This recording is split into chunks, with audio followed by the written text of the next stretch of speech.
Miss Ashford? Did someone invite you, or did you simply follow the carriage lights?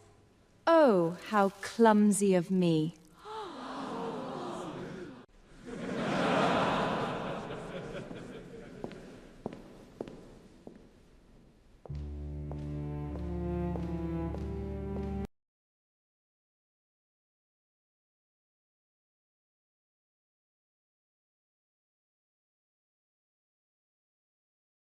She wore mended gloves and a ruined gown to the exclusive ball.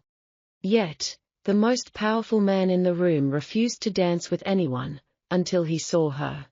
Welcome to Luna's secret library. Sometimes the most unexpected turns lead us exactly where we need to be.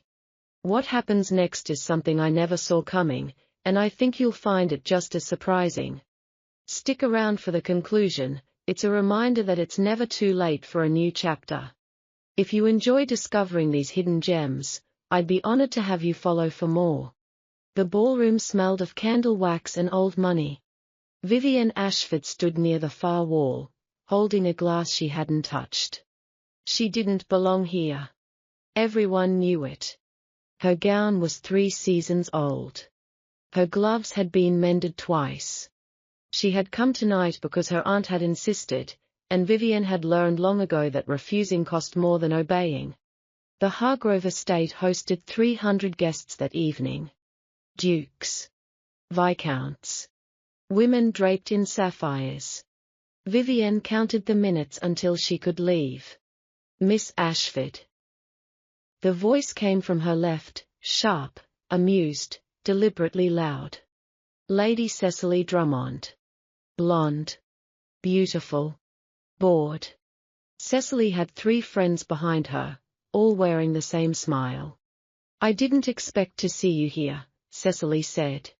Did someone invite you, or did you simply follow the carriage lights? Laughter rippled through the nearby cluster of guests. Vivienne said nothing. She had learned that silence was its own kind of armor. You're very quiet, Cecily continued. Is it humility, or do you simply have nothing worth saying? More laughter. Vivienne looked at the far window. She counted the panes. 1, 2, 3. She was on 4 when the wine hit her. Cold. Red. Precise. It soaked through her bodice and spread across the ivory fabric like a wound. The glass had come from Cecily's hand, not thrown, exactly, just tipped. An accident, if anyone chose to call it that. No one would. Oh dear, Cecily said, pressing a hand to her mouth. How terribly clumsy of me. The laughter this time was louder. Vivienne stood still. She did not reach for a cloth. She did not cry. She looked at the stain on her gown, and she thought, with perfect calm, that this dress had already survived worse. So had she. She turned to set her untouched glass on a nearby tray. That was when the room changed. Not loudly. There was no announcement. But the laughter stopped. Conversations stalled mid-sentence. Vivienne heard the shift before she understood it, a silence that moved through 300 people like a held breath. She turned. A man stood at the entrance of the ballroom. Tall. Still. Watching. His evening coat was black. His expression was unreadable. He was looking directly at her. Not at Cecily. Not at the stain. At her. Vivienne had never met Edmund Hargrove, Duke of Aldermere. But she knew his face from the portrait in the East Corridor, older now, sharper, and she knew, with the instinct of someone who had spent years reading rooms, that this was not coincidence. He had been there before the wine fell. He had watched it happen. And he had not moved. Now he did. Edmund crossed the ballroom without hurry. The crowd parted without being asked. He stopped in front of Vivienne, close enough that she could see the precise cut of his jaw and the cold, deliberate focus in his grey eyes. He did not look at her gown. He looked at her face. Miss Ashford, he said. His voice was low, unhurried. I believe this dance is mine. Vivienne stared at him. We have not been introduced, she said. No, he agreed. We haven't. He held out his hand anyway.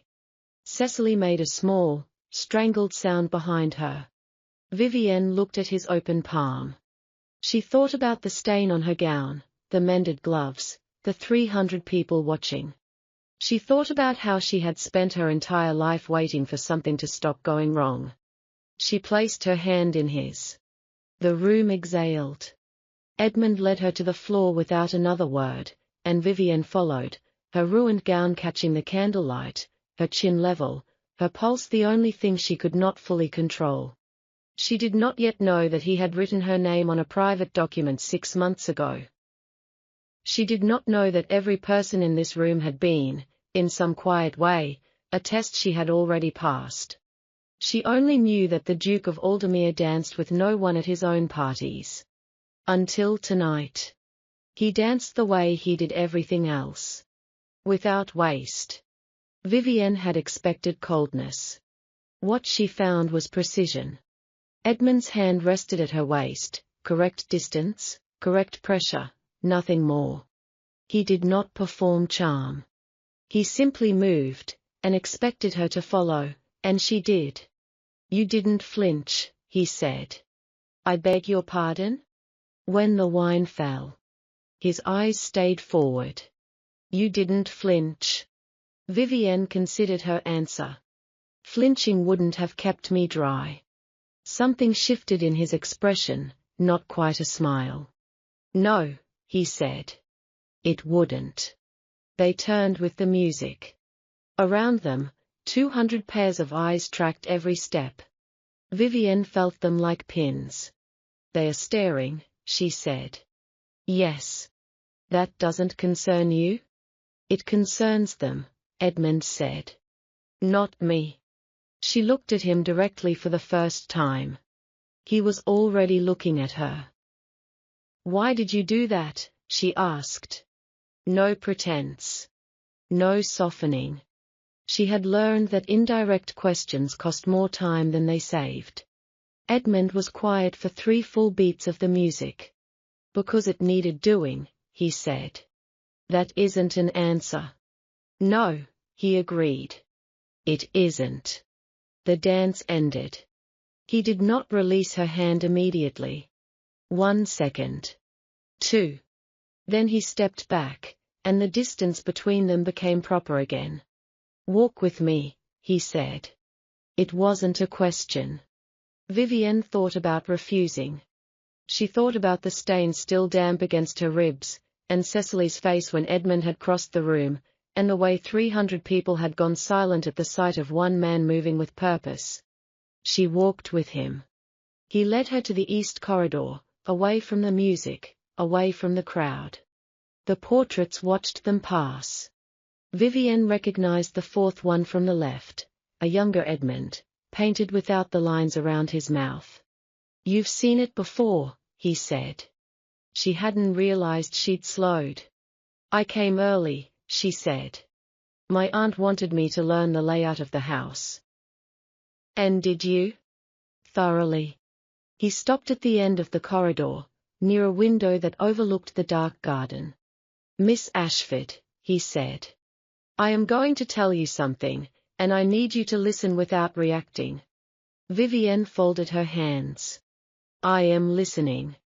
I sent your family an inquiry 6 months ago, Edmund said. A formal one. Your uncle chose not to tell you. The garden outside was very still. Vivienne kept her hands folded. An inquiry, she repeated. Regarding a potential arrangement. She understood him completely. She chose her next words the way she chose everything, carefully, without rush. My uncle said nothing. I know. He told my aunt there were no suitable prospects. Her voice stayed even. She repeated it to me 3 times. Edmund looked at her with something that was not quite pity and not quite anger. It was recognition. They assumed I would look elsewhere, he said. Most men in my position would. But you didn't. No. Vivienne turned to the window. In the dark glass, she could see both their reflections, her ruined gown, his immaculate coat, the distance between them that felt, somehow, smaller than it measured. Why me? She asked. It was the only question that mattered. Edmund was quiet for a long moment. There was a letter, he said finally. Written to the parish fund 3 winters ago. Anonymous. It arranged full support for 4 families who had lost their harvests. He paused. The handwriting was yours. Vivienne said nothing. I had it verified, he continued. You gave the last of your quarterly allowance. You told no one. She stared at her own reflection. That was a private matter. Yes, Edmund said. That's precisely why. The walk back to the ballroom was short. Cecily intercepted them at the entrance. Her smile was wide and did not reach her eyes. Your Grace. She dipped into a curtsy so deep it was almost mockery. I hope Miss Ashford hasn't bored you with country conversation. Edmund looked at Cecily the way a man looks at weather, acknowledging it, unmoved by it. Lady Drummond, he said. Just her name. Nothing else. Cecily's smile held, but her jaw tightened. Edmund turned to Vivienne. I will call on you Thursday, he said. If that is agreeable. Vivienne felt the weight of every ear in the room. It is agreeable, she said. He inclined his head once and moved past Cecily without acknowledgement. Cecily watched him go. Then she turned to Vivienne, and the smile was gone entirely. You think this is real, she said quietly. Vivienne looked at her. I think, she said, that you tipped that wine on purpose. Cecily said nothing. And I think, Vivienne continued, her voice steady, that you'll want to be more careful with your hands at the next party. She walked past her. Her gown was still stained. Her gloves were still mended. But her spine was straight, and her step did not waver, and somewhere behind her, she heard Cecily make a sound that was not quite a laugh. It was something closer to fear. Thursday came with grey skies and her aunt's voice through the wall. Vivienne heard it before she was fully awake. Impossible, Harold, we cannot simply pretend. We don't pretend anything. We receive him. We smile. She'll say something. You know how she is. Then make sure she doesn't. Vivienne dressed without a maid. She had stopped asking for one 2 years ago. She chose the blue wool, not her best, but honest. Clean lines. No ornamentation. She was not going to perform for anyone today. Lord Harold Ashford met her at the bottom of the stairs. He was a broad man gone soft, with a handshake he used like a weapon and opinions he wore like medals. He looked at her gown and frowned. You could have worn the green. The green doesn't fit anymore, Vivienne said. Then you should have said something. She looked at him steadily. I did, she said. Last winter. He had no answer for that. He straightened his cuffs instead. The Duke arrives at 11, he said. You will let me lead the conversation. About what? About the arrangement. Terms. Expectations. He cleared his throat. These things require a man's handling. Vivienne said nothing. She had learned that silence, used correctly, was louder than argument. Edmund arrived at 11 exactly. Not a minute before. Not a minute after. Vivienne noticed that first. He came with one attendant, no display, no entourage.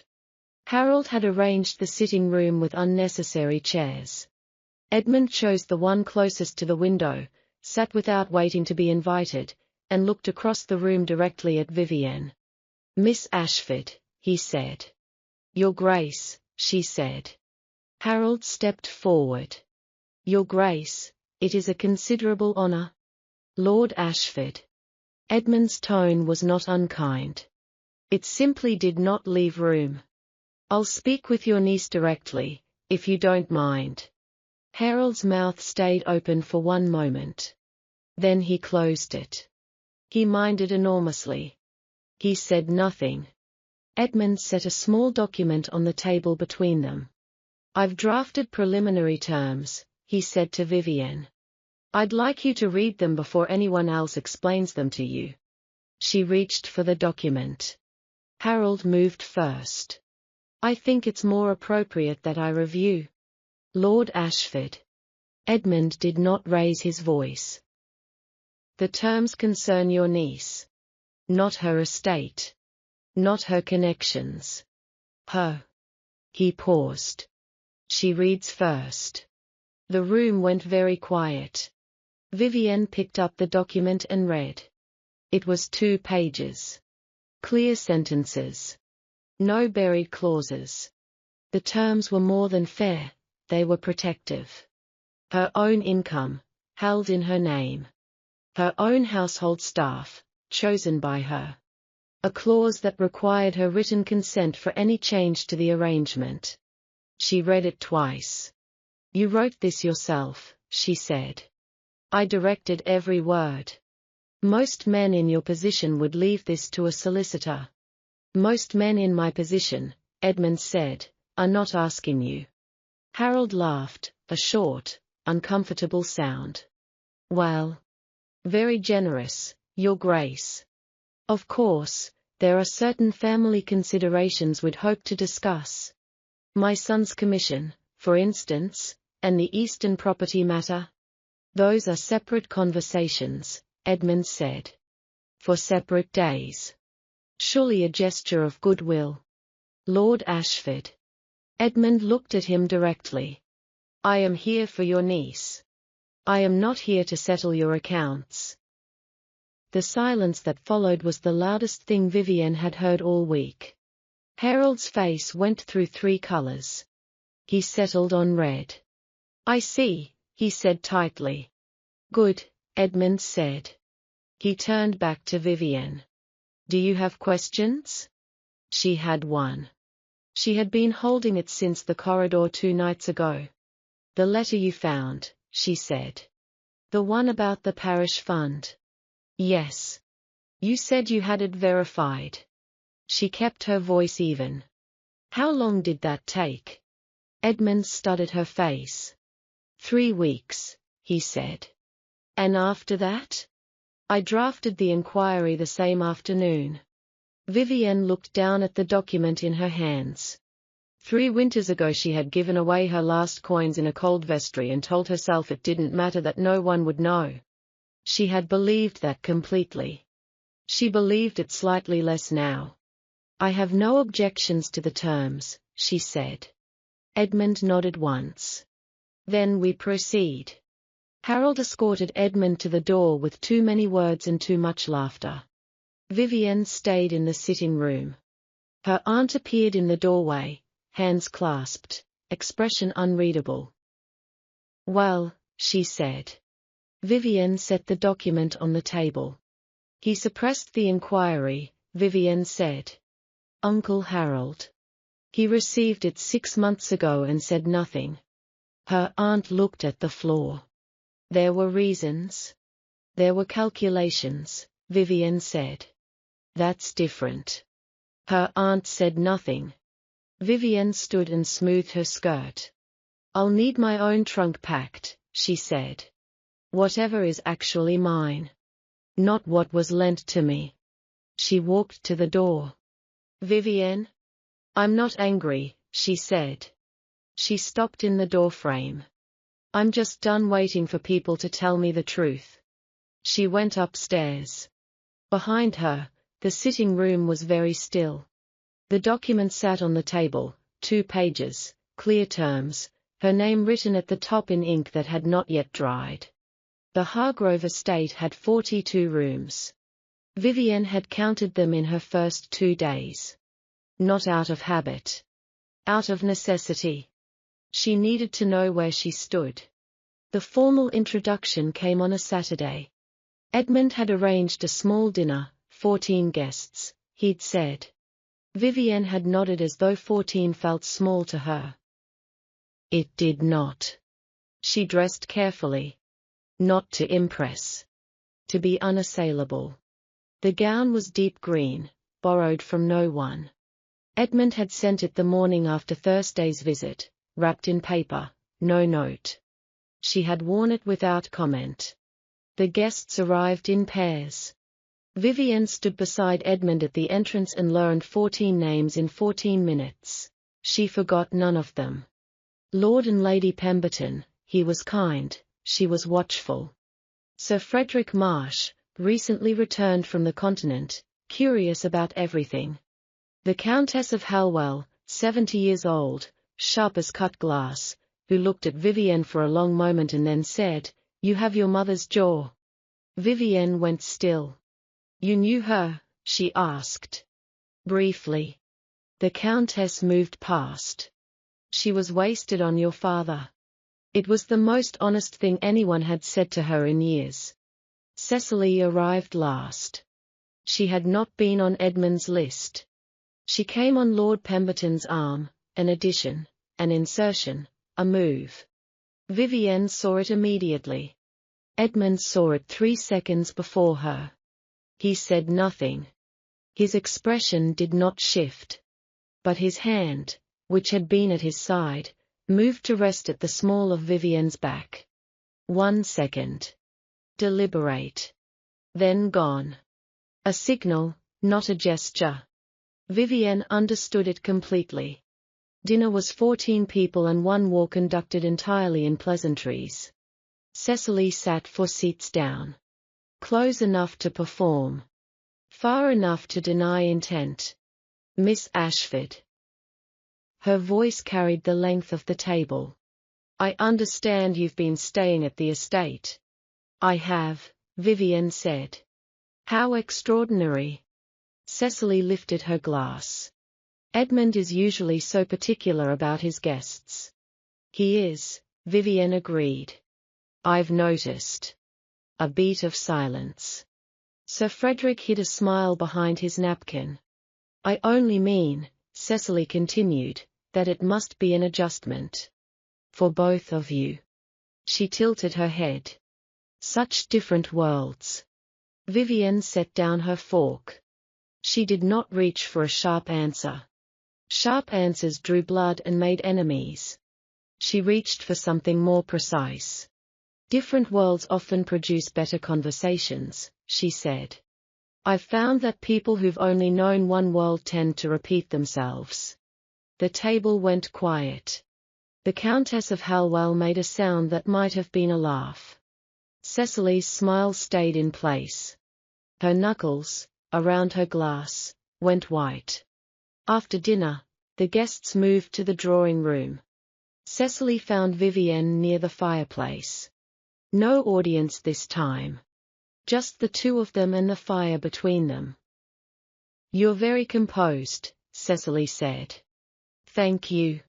It wasn't a compliment. "I know," Vivienne said. "I took it as one anyway." Cecily studied her face. "He won't marry you," she said quietly. "He'll end the arrangement before spring. He always does." Vivienne looked at the fire. "How many times has he done this before?" she asked.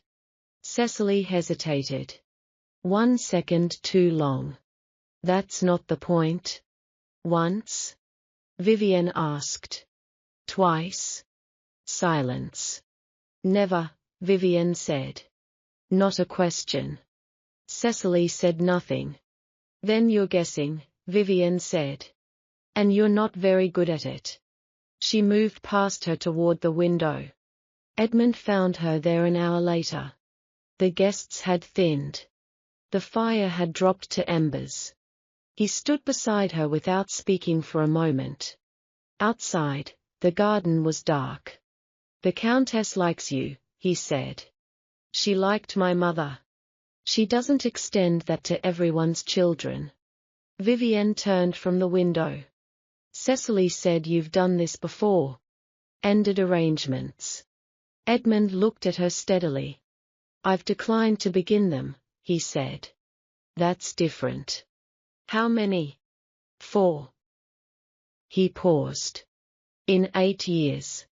Why? He considered the question without deflecting it. Because they wanted the title, he said. Not the terms. Vivienne thought about the document on the table 3 days ago. 2 pages. Her name at the top. The terms were written for someone specific, she said. It was not a question. Edmund held her gaze. Yes, he said. Before you met me. Before I met you. She absorbed that.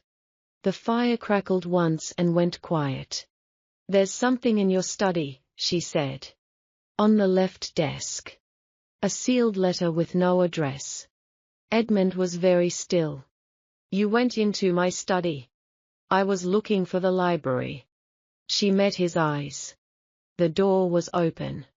He said nothing for a long moment. That letter, he said carefully, is not something I'm prepared to discuss tonight. I'm not asking you to, Vivienne said. She looked back at the dark garden. I'm just letting you know that I notice things. Edmund stood beside her in the quiet. Outside, the first frost was settling across the grass. I know, he said. His voice, for the first time, held something unguarded in it. Something she filed away carefully. Not for use. Just to keep. She found him in the study the next morning. The letter was gone. You moved it, she said. I did. Edmund stood by the window, back to the room. Will you tell me what it said? He turned. His face was composed. His hands were not. It was written the night after I verified yours, he said. Vivienne waited. I had found a woman who gave without keeping score. He stopped. I didn't know how to ask for that without sounding like I was purchasing it. The room was very still. So you said nothing, she said. I said nothing. She looked at the empty desk. You could have just sent it. I know. It would have saved considerable time. Something moved through his expression, not quite a smile, not quite relief. Yes, he said. It would have. The rumour reached her by afternoon. Lady Pemberton delivered it gently, over tea, with the expression of someone diffusing something fragile. There is talk, she said carefully, that you pursued the connection yourself. That you arranged to be at the ball. Vivienne set down her cup. Cecily, she said. Lady Pemberton said nothing, which was answer enough. What are people saying? That you knew he would be watching. A pause. That the wine was staged. Vivienne almost laughed. She had been wearing a 3-season gown and mended gloves. If that was a scheme, it was the worst constructed one in the history of the county. What do you believe? Vivienne asked. Lady Pemberton looked at her steadily. I believe, she said, that Cecily Drummond has never once been ignored by a man she wanted, and she does not know what to do with the feeling. Vivienne picked up her cup again. Neither do I, she said honestly. But I'm learning. She told Edmund that evening. All of it. Plainly. He listened without interrupting. When she finished, he was quiet for a moment. What do you want me to do? He asked. It was the right question. Not, I'll handle it. Not, leave it to me. What do you want? Nothing yet, she said. I want to see what she does next. Edmund nodded. And if it escalates? Vivienne met his eyes. Then we decide together. He held her gaze for a beat longer than necessary. Together, he said. Like he was testing the weight of the word. Like he found it held. The letter appeared on Monday. Vivienne heard about it the way she heard about most things, too late, from someone who assumed she already knew. Sir Frederick found her in the East Corridor. His expression said everything before his words did. "There is a letter," he said. "Circulating." "Whose?" "Yours." He paused. "Allegedly." She read it an hour later.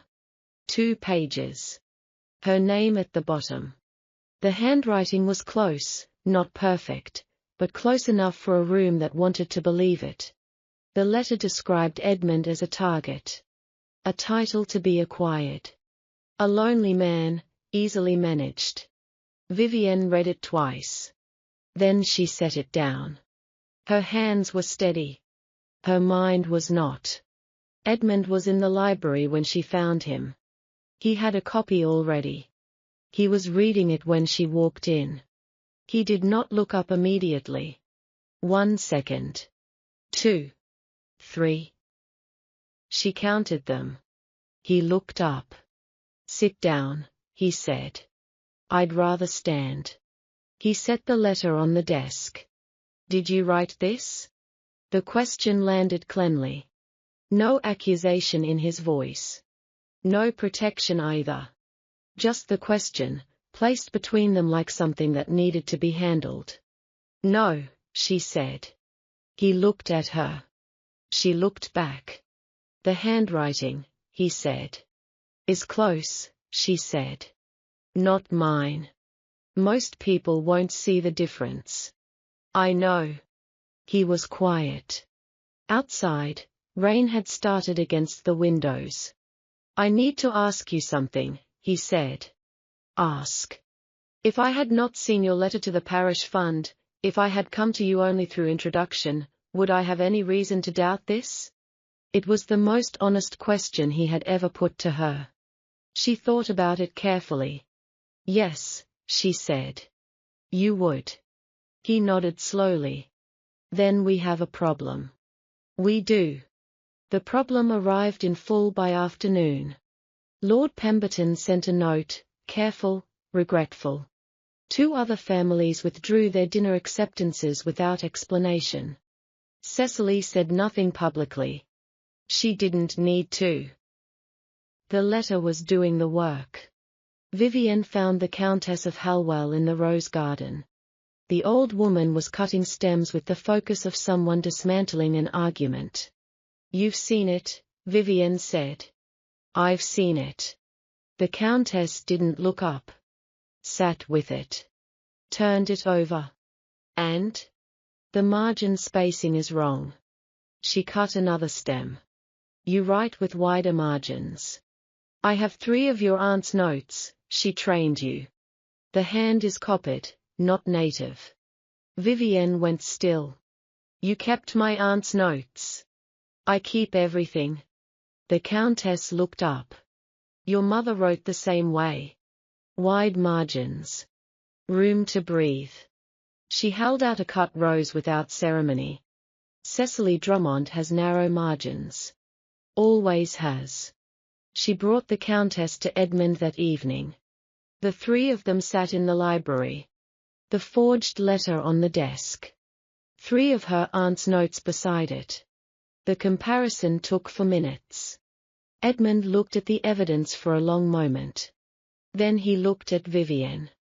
"I should have seen this myself," he said. "You hadn't seen enough of my writing," she said. "You couldn't have known." "That's not an excuse." "No," she agreed. "But it's a reason." He was quiet.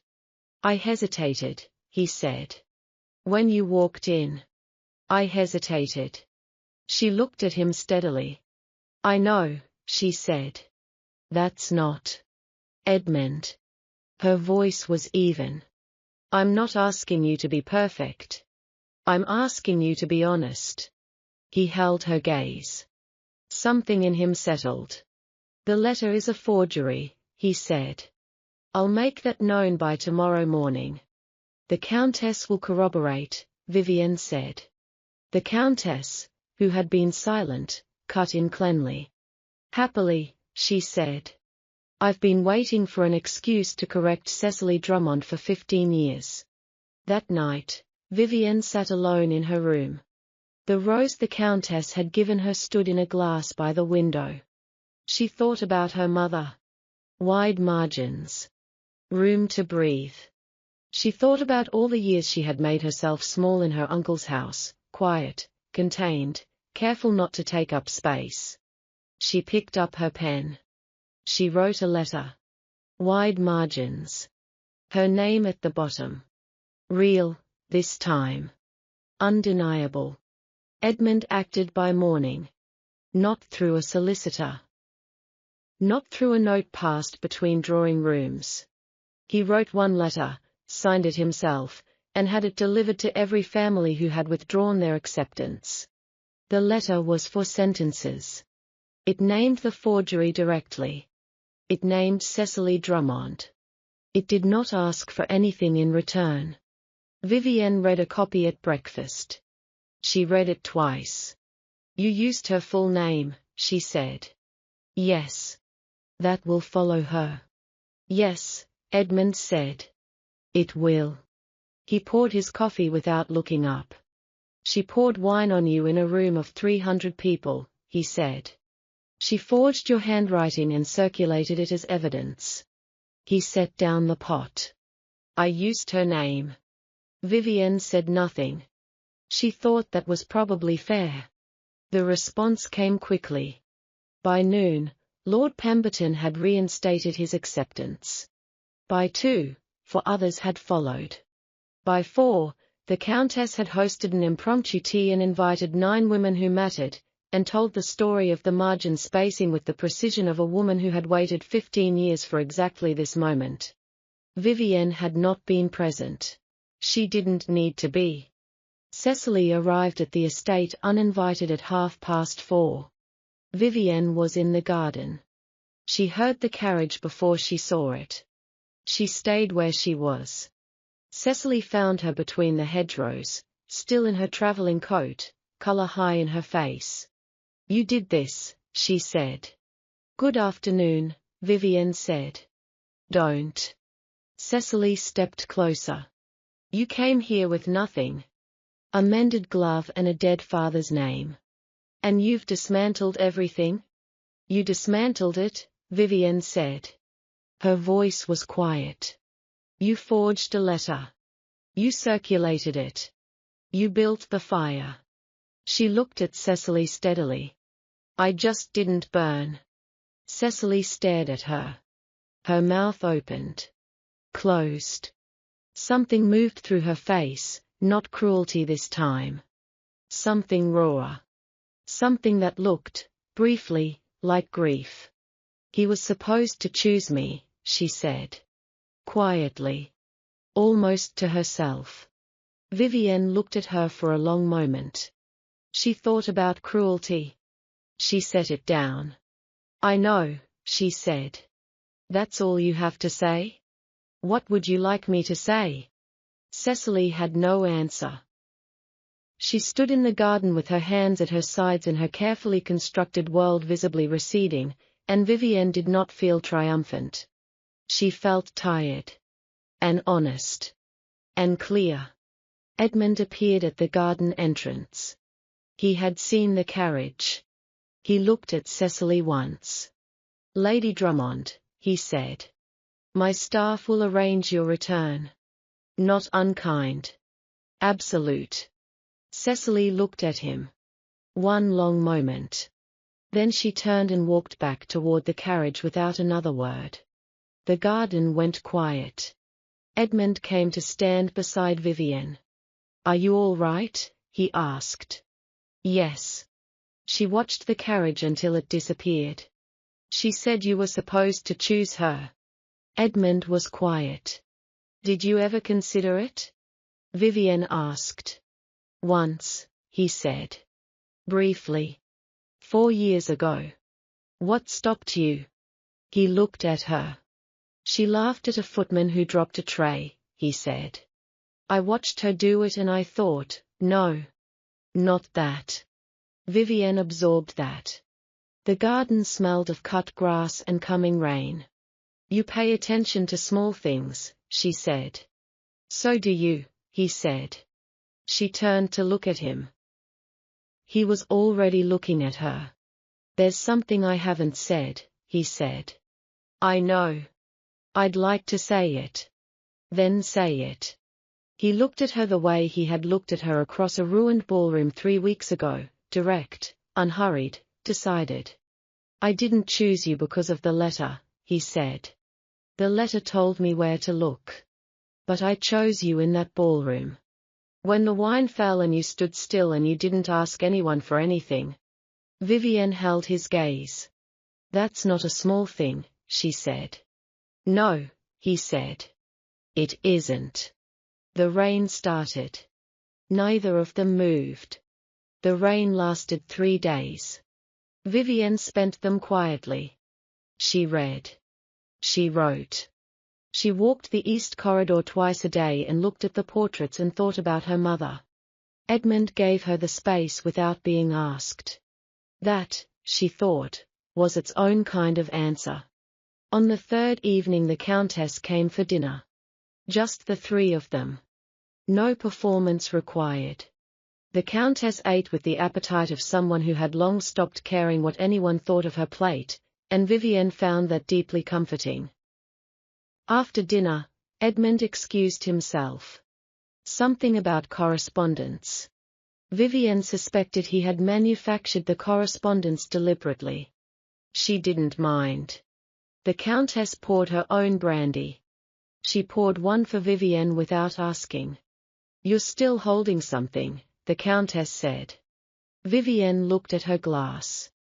I'm fine. I didn't ask if you were fine. The Countess settled back. I said you're holding something. Vivienne was quiet for a moment. He chose me before he knew me, she said finally. Yes. The letter. The parish fund. The margin spacing. She turned the glass slowly.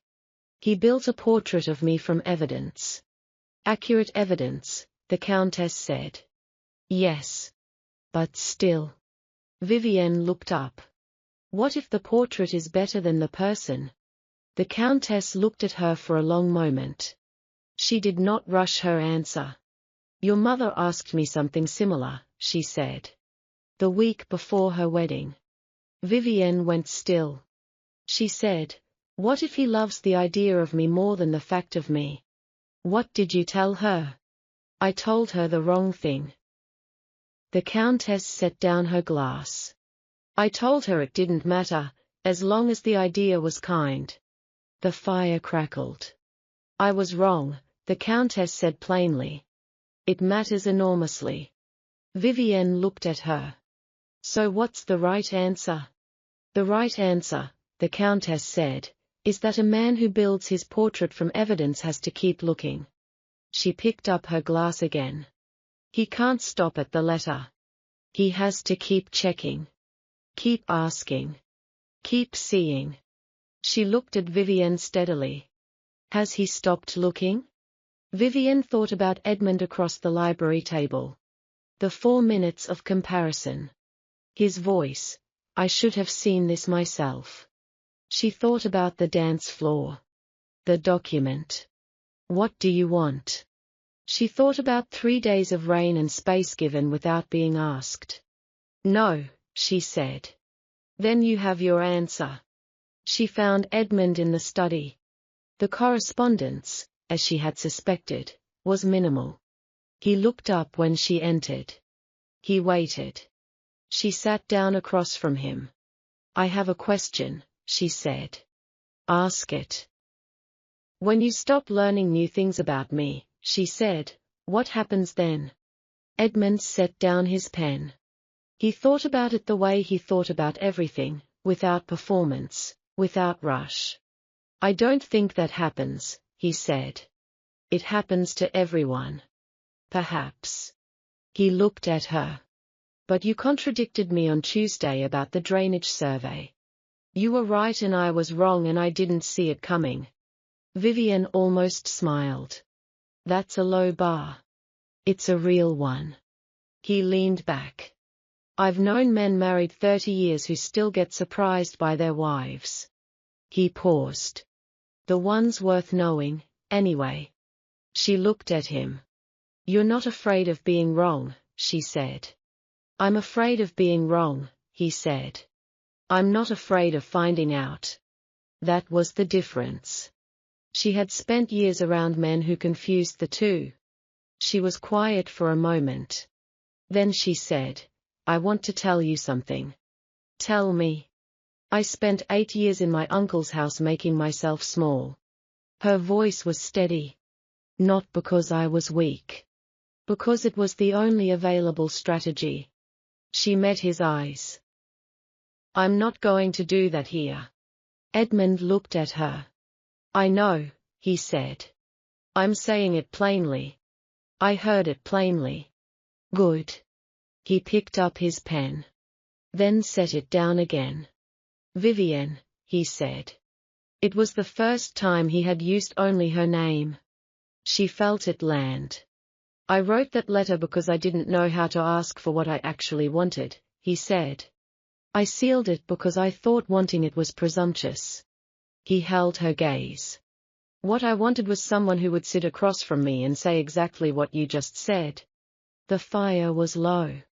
The rain had finally stopped.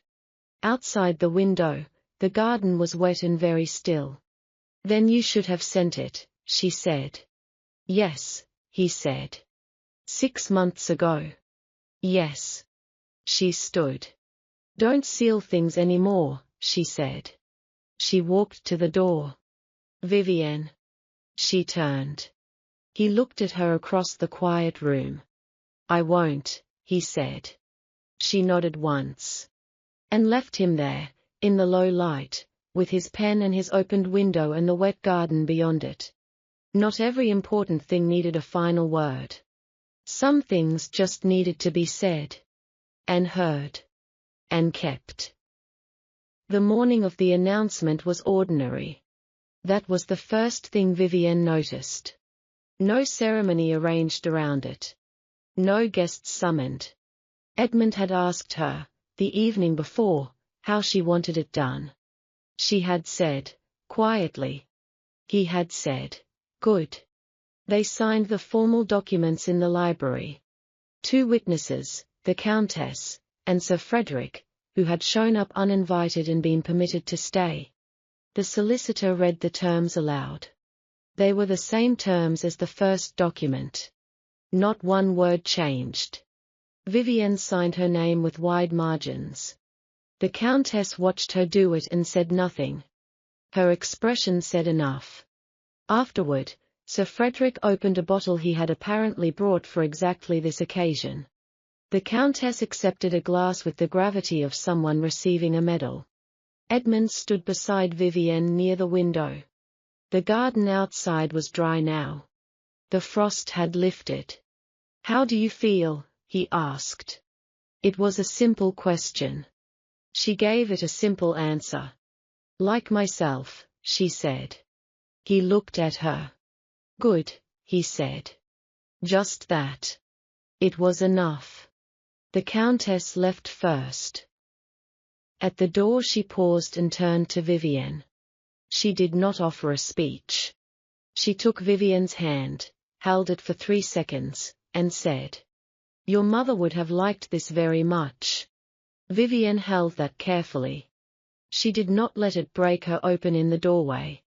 She saved it for later, when she was alone, and let it settle the way true things do, slowly, completely, without drama. Sir Frederick left next, still talking. The house went quiet. Edmund walked her to the east corridor. They stopped in front of the 4th portrait. The younger Edmund. Painted without the lines. You looked at this the first night, he said. I did. What did you think? She considered the portrait. I thought you looked like someone who had already decided something, she said. But hadn't said it yet.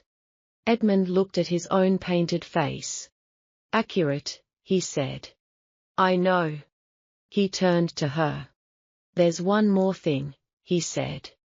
There always is with you.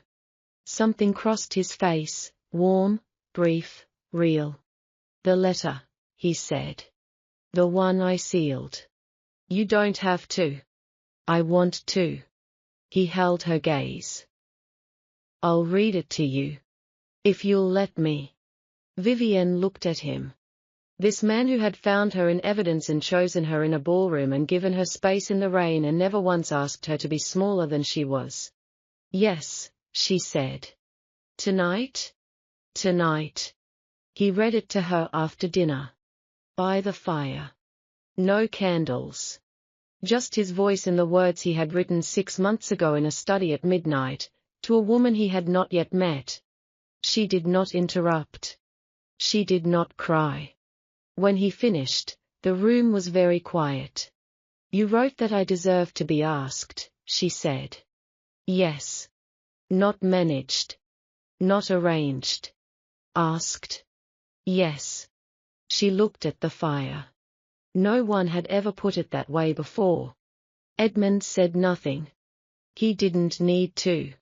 Some things, once said, simply stood. Later, she sat alone by the window. The garden was dark and still. She thought about the ballroom, the wine, the laughter, the moment before he crossed the room. She thought about 8 years of making herself small. She thought about her mother's wide margins and the Countess's brandy in a letter that had waited 6 months to be heard.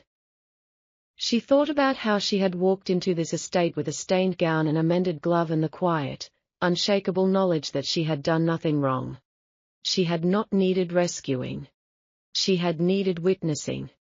And that, in the end, was what he had given her. Not a title. Not a rescue. Just his full, unhurried attention. Turned toward her, and held. She picked up her pen. Wide margins. She wrote to no one in particular. Just words, set down plainly, because some things deserve to exist outside of memory. I was not saved tonight. I was simply seen. It turns out that was the harder thing to find. She set down the pen. Outside, the first light was beginning at the edge of the garden. She watched it come. She did not look away.